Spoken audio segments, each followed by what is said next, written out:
Lacan dit, il ne s'agit pas à proprement parler de parler de la jouissance, mais il faut parler du plus de jouir. Jak mówi Lacan, zasadniczo nie chodzi o mówienie o rozkoszy, o jouissance, ale o nadwyżce rozkoszy. Et il dit, si paradoxal que cela paraisse, I dodaje, jakkolwiek paradoksalne by się to nie wydawało. l'essence même du commandement et de la conscience morale. Oui, si paradoxal que cela paraisse, l'essence même du commandement ou de la conscience morale, c'est ça. C'est non pas la jouissance elle-même, mais ce quelque chose qui résulte de ce que la jouissance, c'est un commandement. Lacan, il dit, le surmoi, qu'est-ce qu'il dit, le surmoi? Le surmoi, il dit jouis. Il donne un ordre impossible à accomplir. Więc przytaczając jeszcze raz ten fragment, jakkolwiek paradoksalne by się to nie wydawało, samą esencją nakazów sumienia jest nie przeżywanie samej rozkoszy, ale to coś, co wynika ostatecznie z tej jouissance, to znaczy przykazanie. Jest to przykazanie niemożliwe do spełnienia. C'est un commandement impossible à satisfaire. Tak, jest to przykazanie niemożliwe do spełnienia i jak dalej komentuje, jest to przykazanie, które wypływa właśnie z tego nadia i co ono mówi? Ono mówi rozkoszuj się. Et nous en sommes réduits, dit-il, au plus de jouir, seulement au plus de jouir, qui est représenté dans la civilisation par ce qu'il a appelé dans le séminaire les latous. Mais enfin, ça c'est trop compliqué à expliquer. Ce qui est simplement les produits technologiques du développement du discours de la science, à savoir tous les objets de consommation dont nous sommes envahis dans tous les pays du monde, en Europe et ailleurs. I zasadniczo to pozostawia nas zredukowanymi do właśnie tej nadwyżki, która jest produktem technicznym cywilizacji konsumenckiej, której padamy jakby ofiarami, czy która atakuje nas zasadniczo wszędzie w Europie i na Zachodzie. Alors, revenons au sentiment de culpabilité engendré par la civilisation. C'est quelque chose qui reste inconscient. Więc powracając do poczucia winy, które jest wywoływane przez cywilizację, jest to poczucie nieświadome. La religion, elle, prend en compte ce sentiment de culpabilité sous la forme du péché originel. Religia bierze to poczucie pod uwagę w postaci grzechu pierworodnego. Et il faut se souvenir de l'origine historique de la culpabilité, dit Freud dans ce chapitre-là. I Freud mówi, że w tym rozdziale, że należy sobie przypomnieć o źródle tego poczucia winy. Là, la référence de Freud, c'est le livre Totem et Tabou. Tutaj punktem odniesienia dla Freuda jest książka Totem i Tabu. Le meurtre du père, c'est l'origine du sentiment de culpabilité. Gdzie mówi, że zabójstwo ojca jest źródłem poczucia winy. Et alors, il y a une application clinique que Freud nous indique aussi, c'est que les symptômes névrotiques, c'est un substitut de satisfaction érotique non accomplie, qui a été refoulé. I istnieje kliniczne zastosowanie tej konstrukcji, gdzie Freud mówi, że symptom neurotyczny jest zaspokojeniem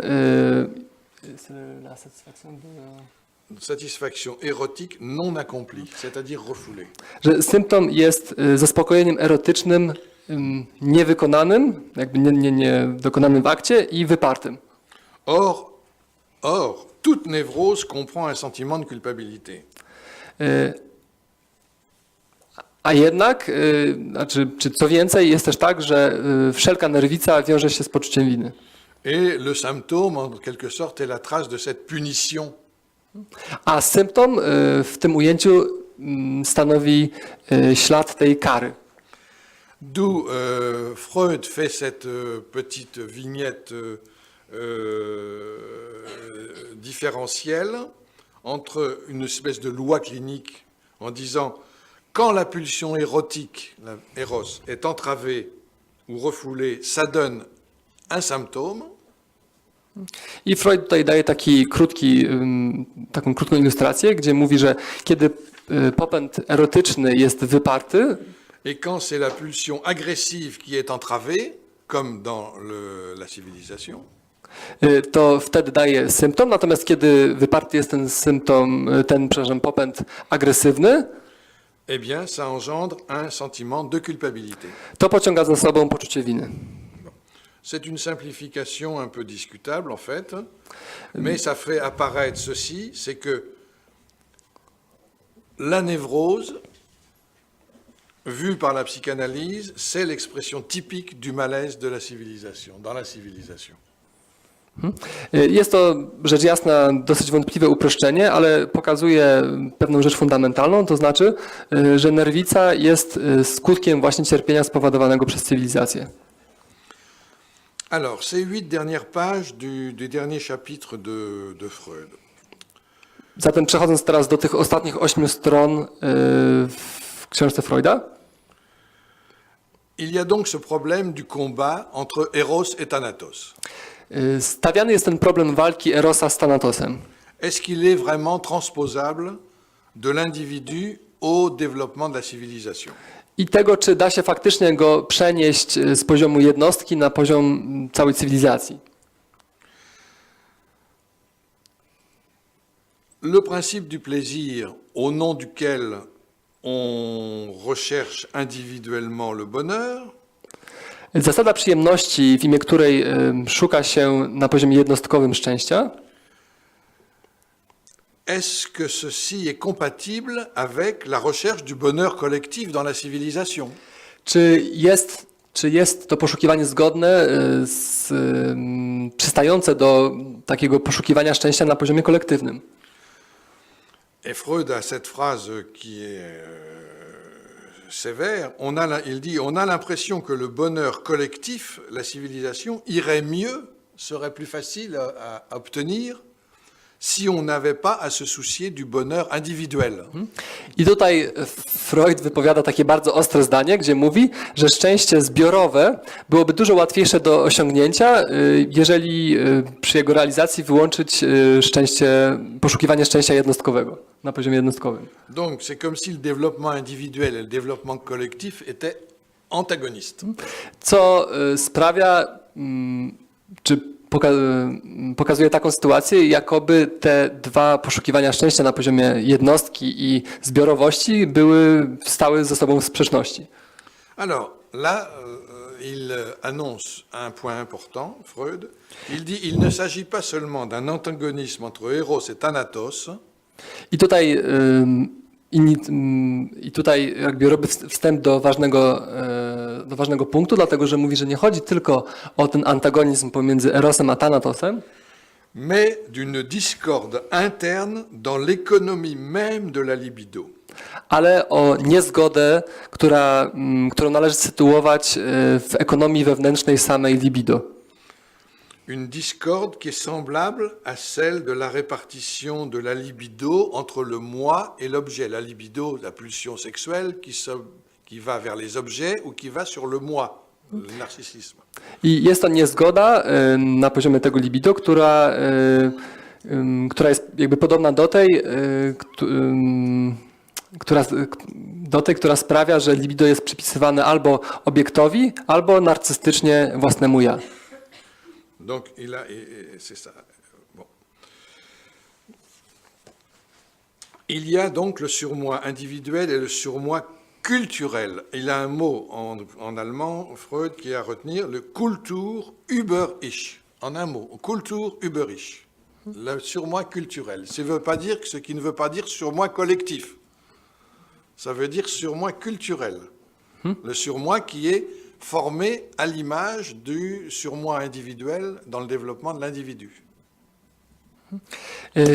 Freud mówi o dwóch rodzajach nadia. Jedno to jest to jednostkowe, drugie natomiast jest to nadia kulturowe, które nazywa jednym słowem Kultur über ich.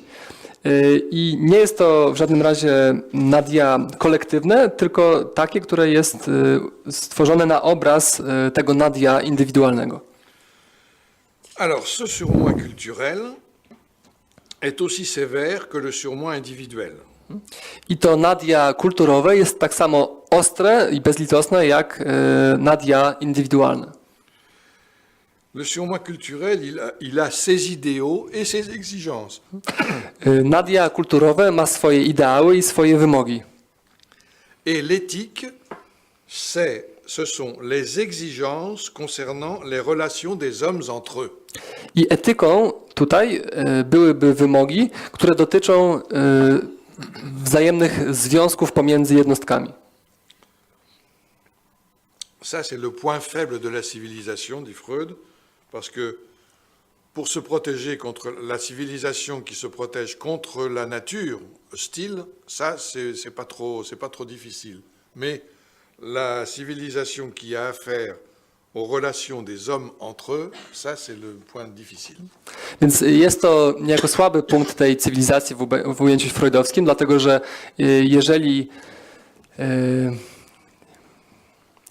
jeżeli chodzi o obronę przed naturą, nie jest to takie trudne, natomiast w kontekście budowania związków między ludźmi jest to punkt dużo trudniejszy.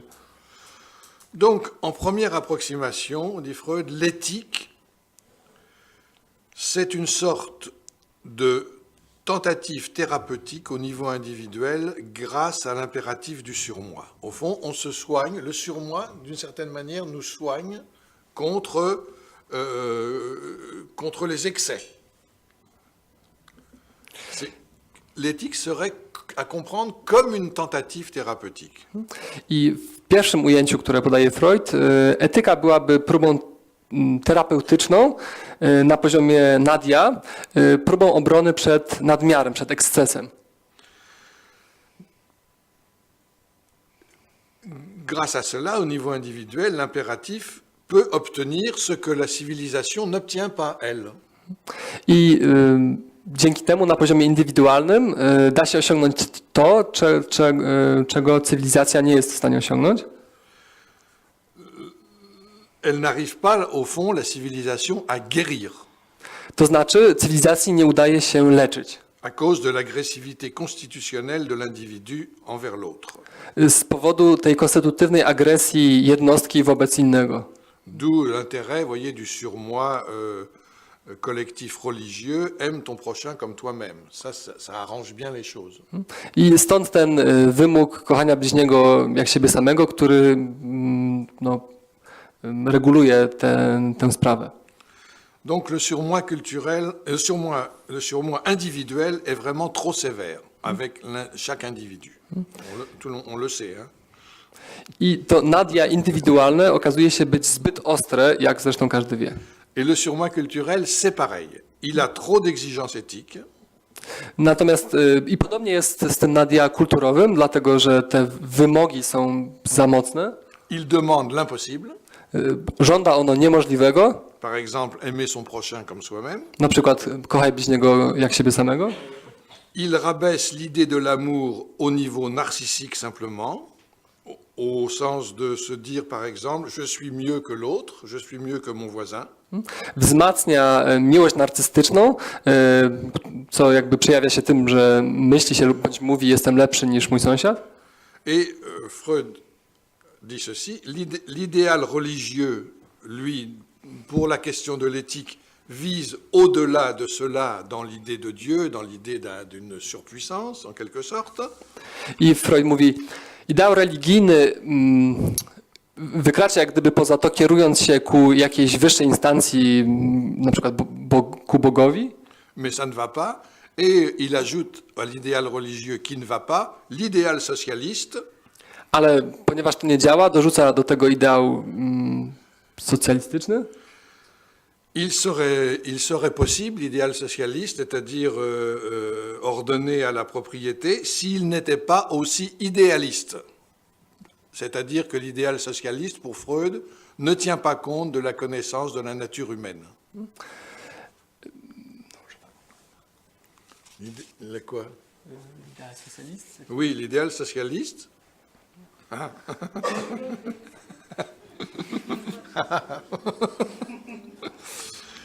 Il serait bien, parce que ça serait possible, parce qu'il est ordonné à la propriété, à l'idée de la propriété. Donc c'est bien de vouloir égaliser, démocratiser les choses. Więc ten ideał socjalistyczny jest oparty na idei pewnej, nie wiem, poprawności, to znaczy, która zrównywałaby ludzi. Mais ça ne va pas parce qu'il est trop aussi idéaliste, cet idéal socialiste. Ale to się nie udaje, dlatego że ideał ten jest zbyt idealistyczny właśnie, nie bierze pod uwagę pewnych rzeczy. Parce qu'il méconnaît la nature de l'homme. Dlatego że w błędny sposób rozpoznaje naturę człowieka. Autrement dit, il méconnaît ce que Freud a apporté, il méconnaît l'existence de Eros et de Thanatos. Autrement dit, la psychanalyse n'est pas faite pour le marxisme, en quelque sorte. Innymi słowy, w sposób błędny rozpoznaje to, co odkryła analiza, to znaczy nie bierze tego pod uwagę, Erosa i Thanatosa. Innymi słowy, taki ideał socjalistyczny nie może być wzorem dla psychoanalizy. Bon, c'est un peu simplificateur. No, trochę jest to upraszczające, ale mimo wszystko. Alors, la civilisation comme névrose collective. Kolejny, więc idąc dalej, cywilizacja jako nerwica zbiorowa. Bien qu'il soit illusoire de penser que la psychanalyse puisse soigner la civilisation. Mimo że byłoby złudzeniem sądzić, że psychoanaliza jest w stanie uleczyć cywilizację, Freud a l'air d'être optimiste. Freud wydaje się być w tej mierze optymistą. Il se déclare lucide en tout cas. Określa siebie jako świadomego, czy przenikliwego może, nie. Il dit je ne suis pas prophète. Mówi tak, nie jestem prorokiem. J'accepte qu'on me dise que la psychanalyse n'y peut rien pour le bien de la civilisation. Przyjmuję, kiedy mówi się mi, że de facto psychoanaliza nie jest nic w stanie zrobić dla cywilizacji. Mais je remarque seulement ceci, c'est que tous nos jugements sont inspirés par des désirs de bonheur. Ale chciałbym jednak odnotować to, że wszystkie nasze decyzje są motywowane pragnieniem dobra. Glückswünschen. Co nazywa z niemieckiego Glückswünschen. On aurait donc tendance à être optimiste ou enthousiaste quant à la civilisation, dit Freud, mais ce que je ne suis pas. Je ne suis pas enthousiaste et optimiste. Co daje pewne podstawy do optymizmu, jednakowoż, podkreśla Freud, sam optymistą nie jestem. Je ne suis donc pas comme les révolutionnaires et comme les piétistes. Nie jestem zatem jak rewolucjoniści bądź pietyści.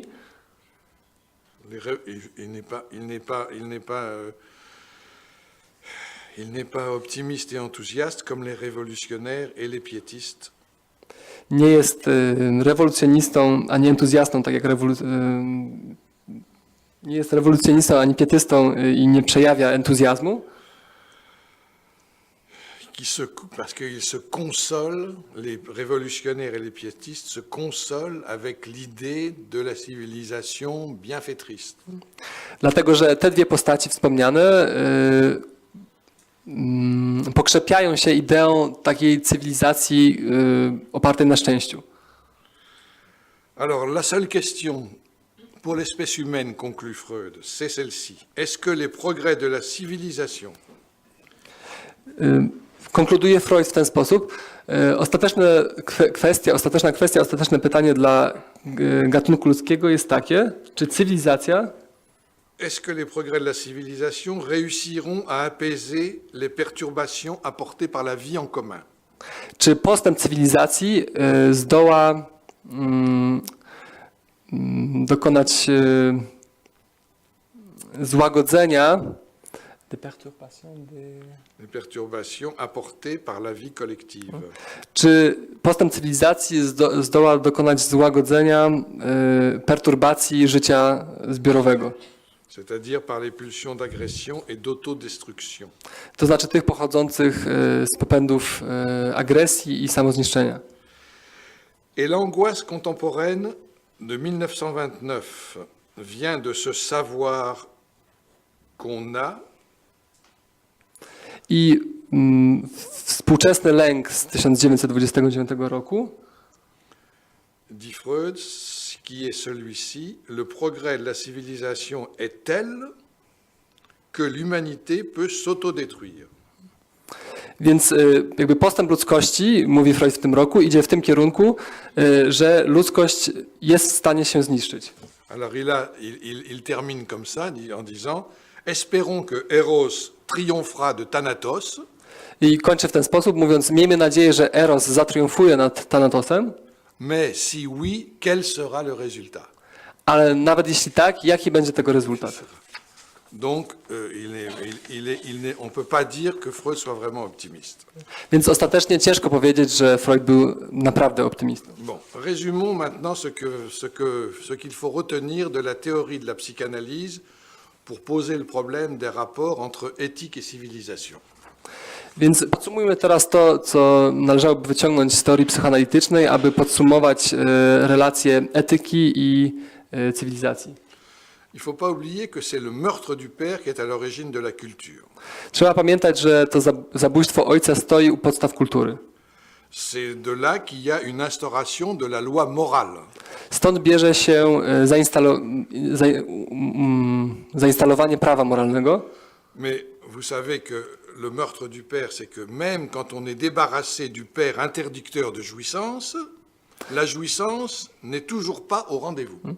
Ale jak Państwo wiecie, samo zabójstwo ojca w celu zdobycia rozkoszy wcale nie sprawia, że tę rozkosz się uzyskuje. Au contraire, plus on s'est débarrassé ou plus on s'est cru débarrassé de l'interdiction, eh bien plus l'interdiction est là. Wręcz przeciwnie, im bardziej uważa się, że pozbyło się tego zakazu, tym bardziej ten zakaz tam jest. Alors il faut retenir ceci, qui nous oblige à dire ah, vraiment c'est regrettable, la jouissance reste interdite. I należy zapamiętać to, co następuje, to znaczy, że rozkosz pozostaje zakazana. Et je crois que c'est Dostoïevski qui disait Dieu est mort, tout est permis. Jak sądzę, to Dostojewski powiedział, jeśli Boga nie ma, wszystko jest dozwolone. Et Lacan nous dit, grâce à Freud, Dieu est mort, alors plus rien n'est permis. Lacan zaś mówi za Freudem, Bóg umarł, więc nic nie jest dozwolone. Plus on essaye de jouir, plus c'est interdit. Im bardziej człowiek stara się osiągnąć rozkosz, tym bardziej jest ona zakazana. Ça s'appelle le surmoi. I to właśnie nazywa się nadia. Plus on veut déjouer la loi morale, plus elle se renforce. Im bardziej chce się ominąć prawo moralne, tym bardziej wzmaga się jego siła. Plus on veut contourner les exigences éthiques, plus elles sont exigeantes. Im bardziej chce się ominąć wymogi etyczne, tym bardziej stają się one wymagające. Et donc, logiquement, pour arriver à jouir, il faudrait transgresser la loi. A zatem logicznie, aby przystąpić do rozkoszy, należałoby przekroczyć prawo, dokonać przekroczenia prawa. Et donc, plus tu transgresses, plus tu t'aperçois de la loi, en quelque sorte. Ale jednocześnie jest tak, że im bardziej ta transgresja jest dokonywana, tym bardziej świadomość prawa staje przed oczami. La loi sert à cela, d'ailleurs, et c'est ce que saint Paul avait découvert, nous rappelle Freud. Lacan.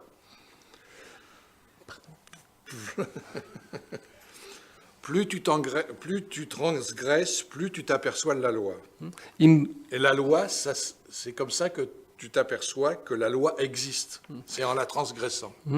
Więc im bardziej człowiek stara się przekraczać prawo, tym bardziej jest go świadomy i w ten sposób właśnie ta świadomość prawa dochodzi do świadomości.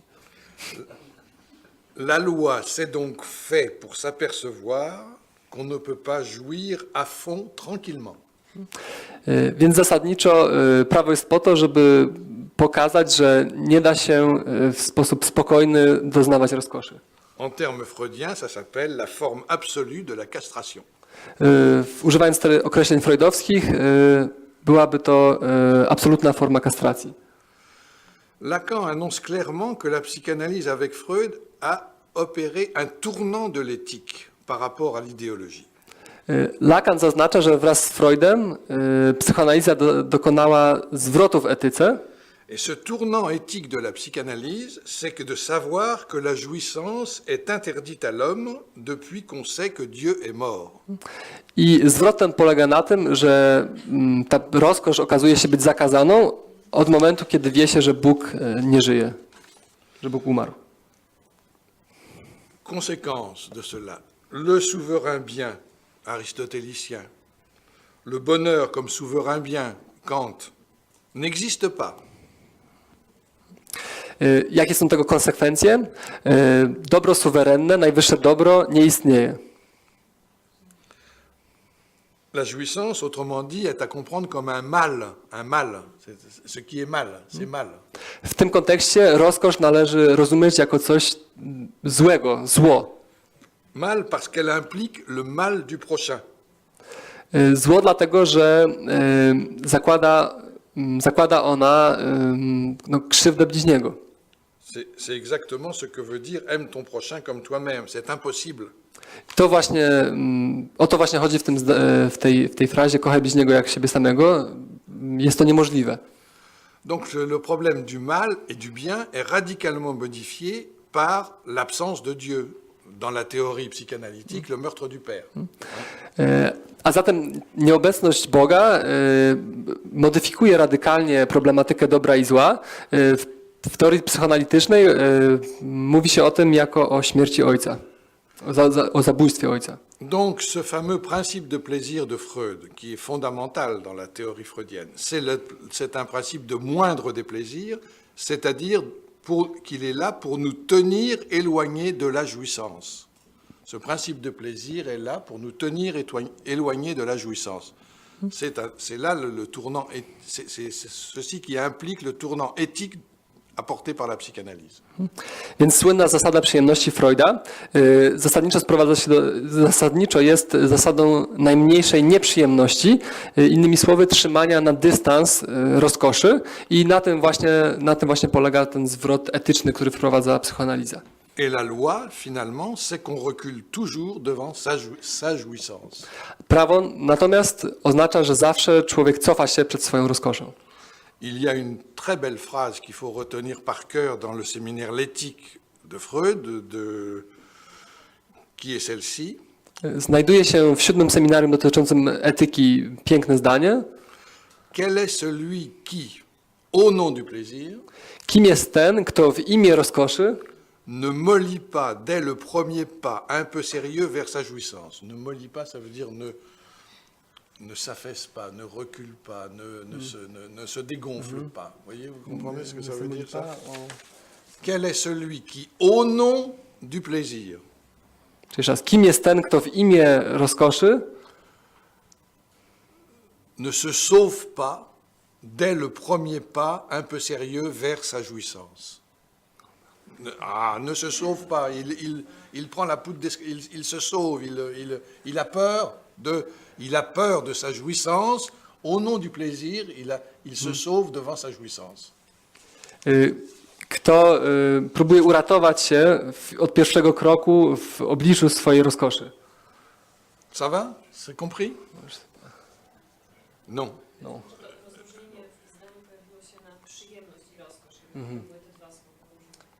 Quel est celui qui, au nom du plaisir, ne se sauve pas dès qu'il fait un premier pas vers sa jouissance? Non, pardon, mais je suis incapable de transmettre. Oh, mais si, vous pouvez.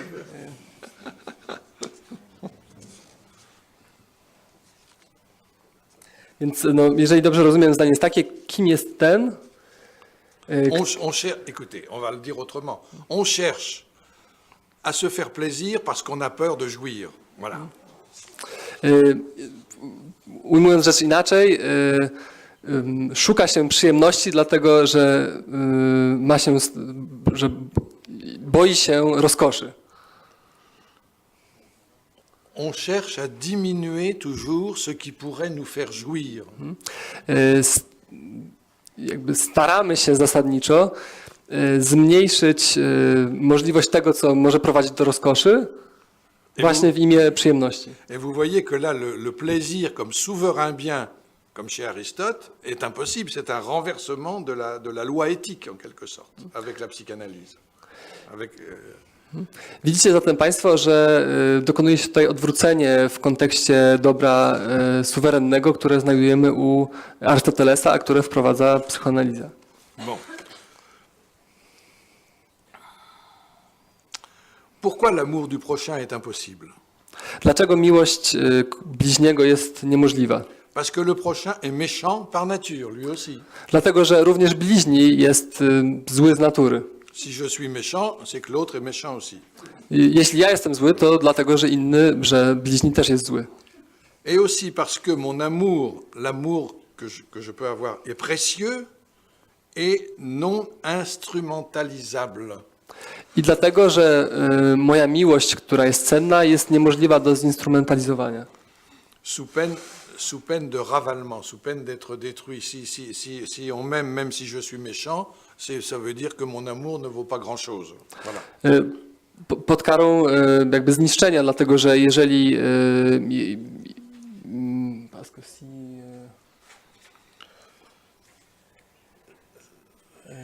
Keep cool.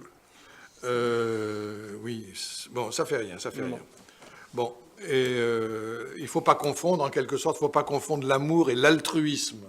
Là, Freud met l'amour à un très haut niveau. Ce n'est pas l'altruisme, ce n'est pas aime ton prochain comme toi-même. C'est quelque chose qui est au-dessus de l'altruizm. Voilà. Więc tutaj miłość jest sytuowana jako coś, co nie jest altruizmem, coś, co jakby stawia się ponad nim. Donc, qu'est-ce qui fait la loi finalement? C'est le surmoi. I ostatecznie, wracając, prawo jest stanowione przez nadia. La loi, avant c'était la loi du père, du père jouisseur, hein, de la horde primitive, le père de la horde primitive. Wcześniej było to prawo ojca w hordzie prymitywnej, ojca, który doznawał nieograniczonej rozkoszy. Maintenant, à la place, c'est le surmoi qui tient lieu de loi morale, qui tient lieu d'éthique. A teraz w tym miejscu stoi nadia, które zajmuje miejsce prawa etycznego. Donc nous sommes à ce tournant de l'éthique où nous avons affaire à une éthique qui est basée sur le surmoi. Więc, sur ce surmoi punitif, empêcheur de jouissance, à la fois qui pousse à la jouissance et qui empêche la jouissance. Więc znajdujemy się tutaj w obszarze etyki, która jest etyką zbudowaną na nadia, która jest instancją karzącą i bardzo ostrą. Je passe un petit peu parce que je vais être trop long, peut-être, hein, c'est mieux, non? Il ne faut pas croire que Freud limite l'expérience morale à l'expérience individuelle et qu'il ne limite pas les choses au surmoi. Nie należy sądzić, że Freud ogranicza doświadczenie indywidualne do nadia. Oui. Puisqu'il parle de surmoi culturel. Dlatego, że mówi o nadia kulturowym. Il y a en effet un impératif premier dans de l'expérience morale freudienne, mais ce n'est pas le surmoi. Un impératif premier qui est autre, qui est wo es war, soll ich werden. Là où était le ça, le moi, le je doit advenir. Ça, c'est le seul impératif de l'éthique freudienne. Jednakowoż pierwszym i w zasadzie jedynym imperatywem etycznym, który stawia Freud, jest to słynne zdanie, które po niemiecku brzmi wo es war, soll ich werden. To znaczy, co mniej więcej tłumaczy się w ten sposób, tam, gdzie było i to, musi nadejść ja. Et ça veut dire quoi? Ça veut dire wo es war, soll ich werden. Ça veut dire est-ce que je veux ce que je désire? I zdanie to można przełożyć na takie pytanie, czy chcę tego, czego pragnę? Vous voyez qu'une éthique qui est maintenant, dont le principe est en quelque sorte, est-ce que je veux ce que je désire? Więc jest to etyka oparta właśnie na tej zasadzie, gdzie mamy pytanie, czy na pewno chcę tego, czego pragnę. Donc c'est une instance morale qui se transforme en question éthique. Jest to instancja moralna, która przekształca się w pytanie etyczne. Et il y a donc une thèse chez Lacan, quand il est lecteur du malaise de la civilisation de Freud. I istnieje teza Lacana jako czytelnika tego tekstu Freuda, kultura jako źródło cierpień. C'est celle-ci, c'est que l'instance morale présentifie le réel. Jest ona taka, instancja moralna uobecnia realne. C'est-à-dire que la loi morale s'affirme bien contre le plaisir, To znaczy, że prawo moralne umacnia się przeciwko przyjemności, mais qu'il y a un au-delà du principe de plaisir, ale istnieje coś, co wykracza poza zasadę przyjemności, qui est incarné dans la pulsion de mort, co jest wcielone w popęd śmierci, qui est en quelque sorte une espèce de loi au-delà de toute loi. co stanowi swego rodzaju prawo wykraczające poza prawo. Ça, c'est ça la découverte freudienne, To właśnie jest odkrycie freudowskie, mais que Lacan a appelé le réel. co Lacan nazwał realnym. Donc, ceci dit, mais néanmoins, le plaisir en tant que bien est toujours au principe de l'éthique freudienne. Tym niemniej, przyjemność zawsze stoi jako zasada etyki freudowskiej, Mais sous une forme spéciale que Lacan formulera ainsi, ale w bardzo szczególnej formie, którą Lacan sformułował w ten sposób. il n'y a pas de bien plus précieux Nie ma dobra bardziej cennego que celui qui peut servir niż to, które może posłużyć, à payer le prix pour l'accès au désir. niż to, które może posłużyć do zapłaty ceny za pragnienie. Ça, c'est une formule aussi à mettre sur votre table de nuit. Jest to też taka formuła, którą możecie sobie Państwo zapisać, czy powinniście zapisać na stoliku przy łóżku. Il n'y a pas de bien plus précieux que celui qui peut servir à payer le prix pour l'accès au désir. Nie ma wyższego dobra niż to, które może posłużyć do zapłacenia ceny dostąpienia do pragnienia. Une autre formule équivalente chez Freud, chez Lacan, c'est sublimer tout ce que vous voudrez. Sublimer, c'est-à-dire, vous savez ce que ça veut dire, en terme freudien. Sublimer. Inna odpowiadająca temu fraza Lacana jest taka: dokonujcie sublimacji czego tam chcecie, Faites de la philosophie, faites de l'art, faites tout ce que vous voulez, sublimez tout ce que vous voulez. Il faut le payer avec quelque chose. Uprawiajcie sztukę czy filozofię, trzeba to w jakiś sposób zapłacić. Ce quelque chose s'appelle la jouissance. To coś zwie się jouissance, czyli rozkosz. On voit là le réel de la castration freudienne, justement, et de l'Oedipe. Widzimy tutaj realne kastracji freudowskiej i edypalnej. Bon.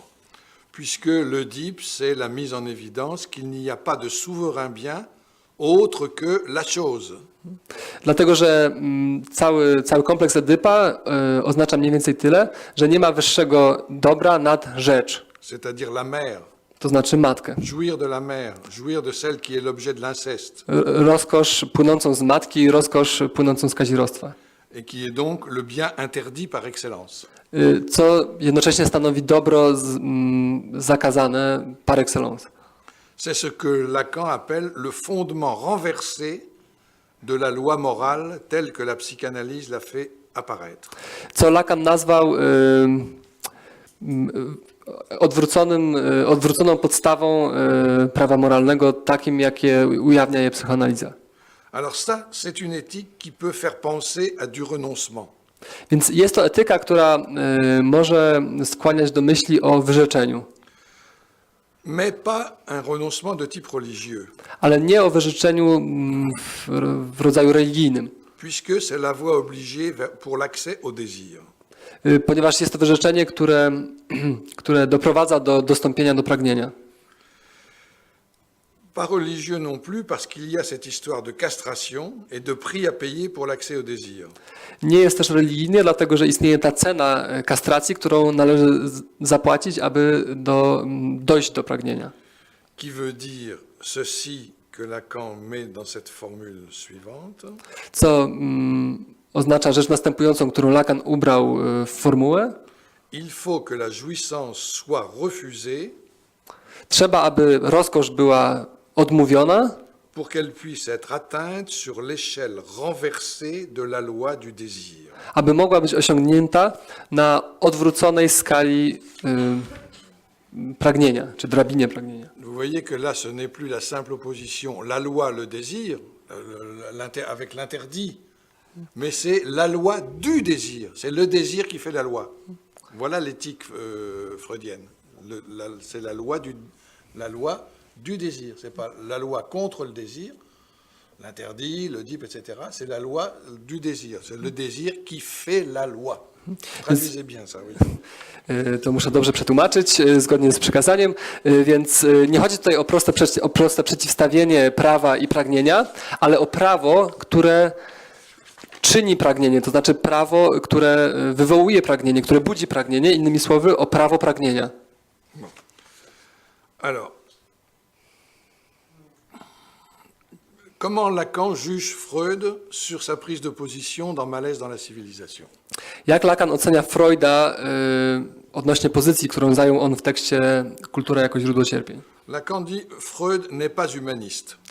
Lacan mówi, Freud nie jest humanistą. Il est plutôt humanitaire.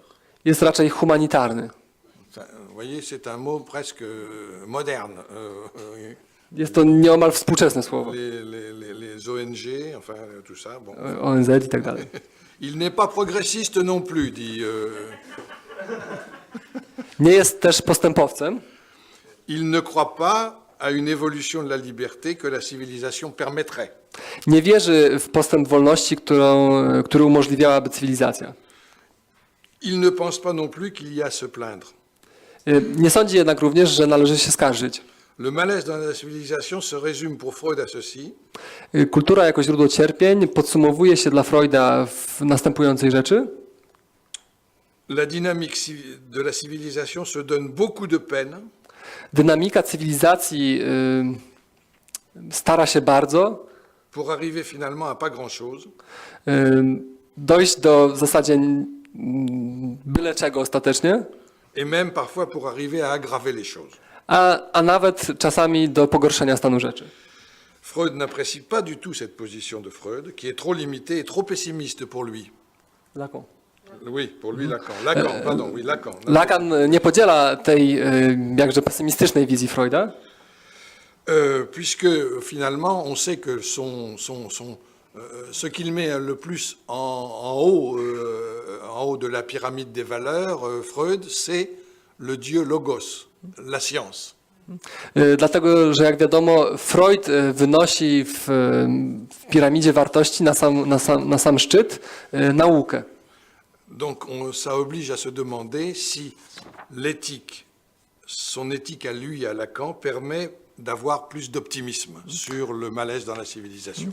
Co z kolei skłania nas do zapytywania się, czy etyka, którą sugerowałby Lacan, jest bardziej optymistyczna.